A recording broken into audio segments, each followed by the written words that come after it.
The goal of packaging design is to sell product. It's probably more sales-driven than any other area of design. Packaging design shouldn't make you think. Any concept that's used should be crisp and minimal. You can't create mysterious packaging like a book cover would have, because then people would be standing in the aisles staring at the product instead of putting it in their cart. Remember the attention rule? If you make people think too much with your packaging, you'll break it. Tealicious is a small tea shop in the heart of Florence. The fruits, flowers, and birds here are meant to evoke the senses. Now, what do birds have to do with tea? Nothing really, but all of these illustrations put together creates a mood that's pleasant. And a pleasant mood might lead to an impulse buy. Again, here we have simple illustrations that make the drink appealing. The types of fruit match the flavor.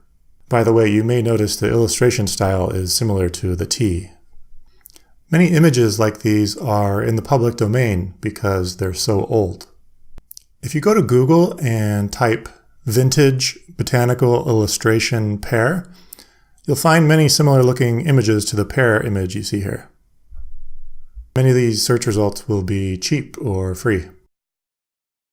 This coffee packaging design is just beautiful type.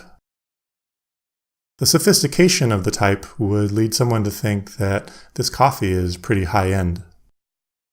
The patterns on the label here indicate the different flavors.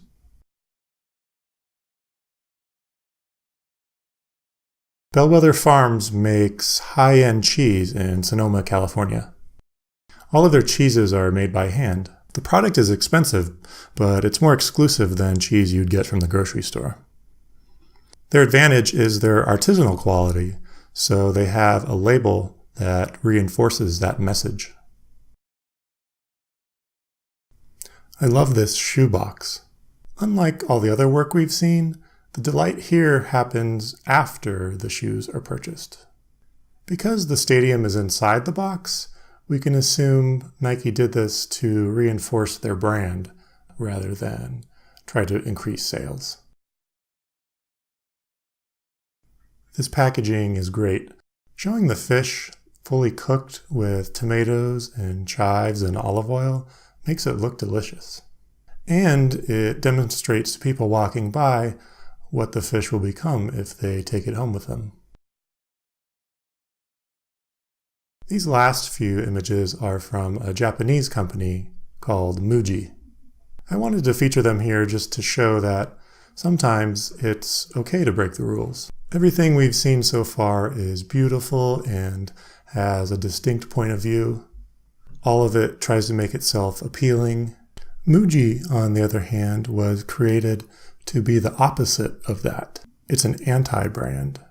There's no logo anywhere on the packaging or marketing touts. If you want to buy it, that's fine. But if you don't want to buy it, that's fine too.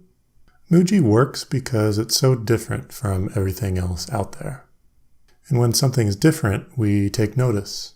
If this were a sorority party, Muji would be that quiet, earnest girl in the corner.